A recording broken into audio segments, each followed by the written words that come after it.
Hello, Guthrie. Hello. Thank you very, very much for according this interview in France, Digne, for the Jams Live Festival. Maybe we can go back in the past. Sure.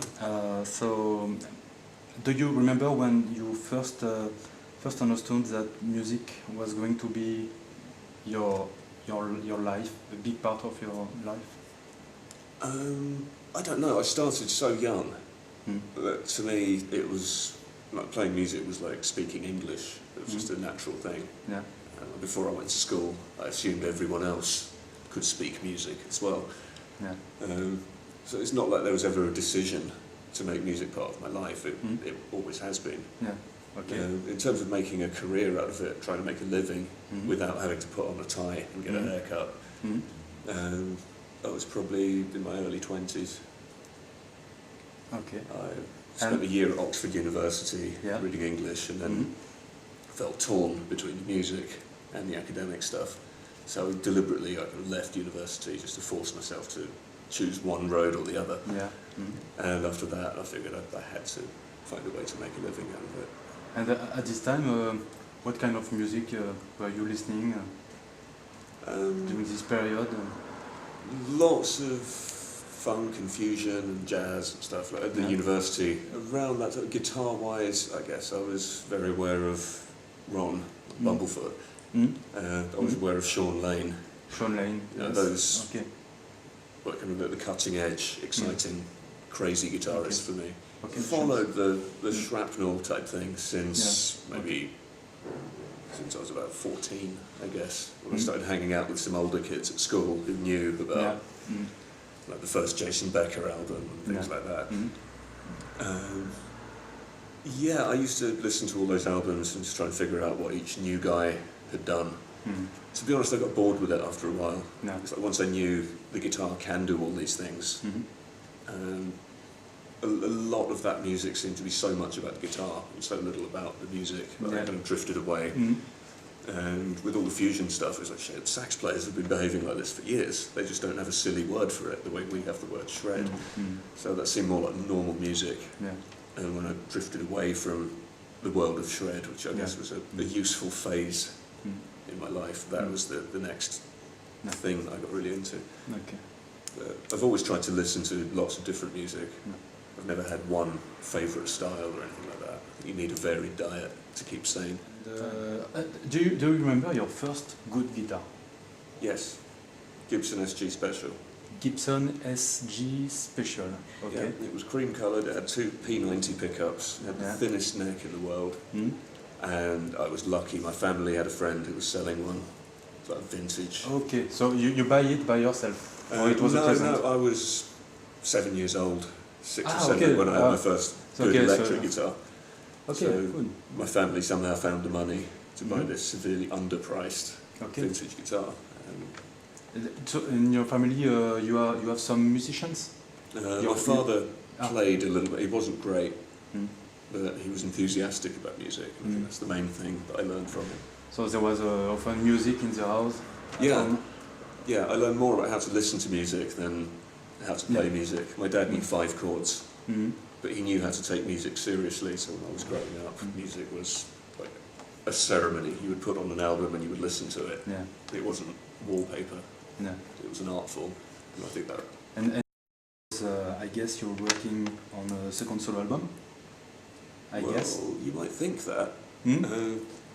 No? I was planning to work on that, and then I got distracted by this new project called...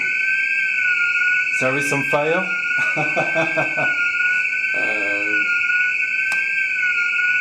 It would be good if that stopped. Maybe we should run outside? Normally when that happens, it's me smoking and the fire alarm goes off. All the important people have escaped. Okay.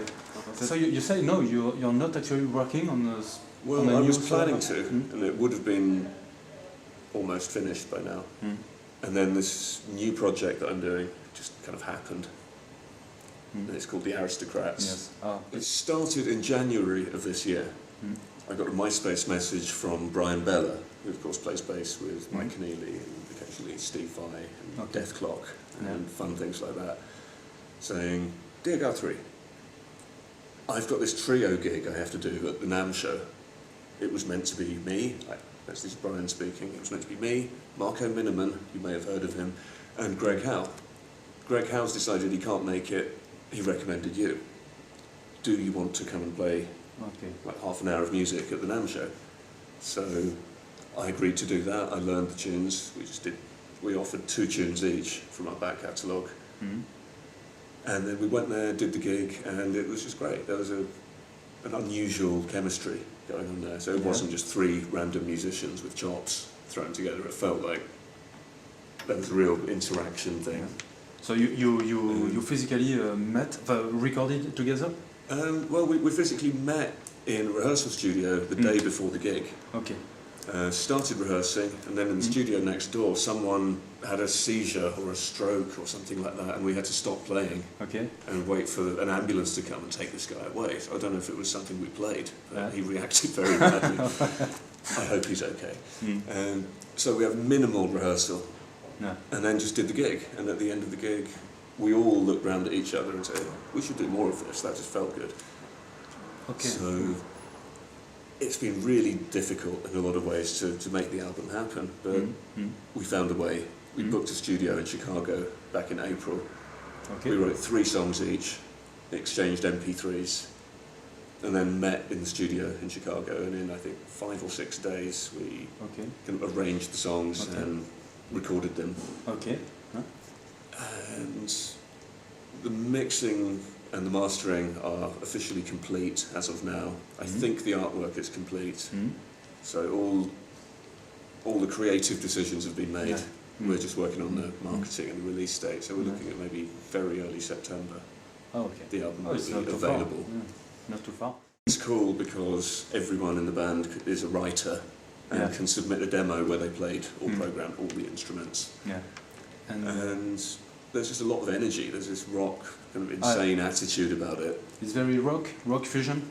Yeah, there's definitely a nasty edge to it. There's a lot of energy, a lot of the rock attitude, but a lot of weirdness as well. And I truly hope it will work great. You know, like me, that music industry is very hard, actually. Yeah. Very hard. So I hope it will work. It's harder than ever to sell things, but it's easier than ever to reach the people who are interested in the music. So I don't know how you're supposed to make money out of music. I really don't. People steal your album. People film your gig and give that away. People, if you do instructional videos, people steal that. It's a crazy, guilt-free economic phenomenon that people have created. But in terms of reaching all the people who like a certain kind of music all over the world, it's the best time in history ever. Yes. So it's a mixed bag. We're still learning what to do with this whole internet thing. So actually, is there a particular guitar technique or musical style on which you would like to improve?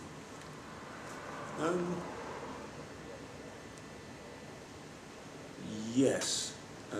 My thing at the moment that I love, and I don't understand it that well, is Indian music, Indian classical music.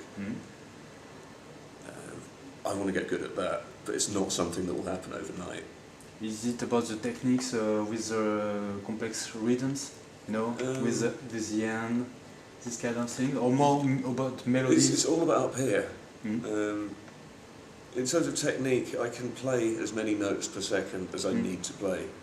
I don't really care about new techniques as such. I think the learning that I need to do is more up here. Of course. But in fact, I was just speaking about the rhythmic technique, and I've seen Matthias Eklunde doing it. It's I don't know. He's really into it now. They can't learn the fingers.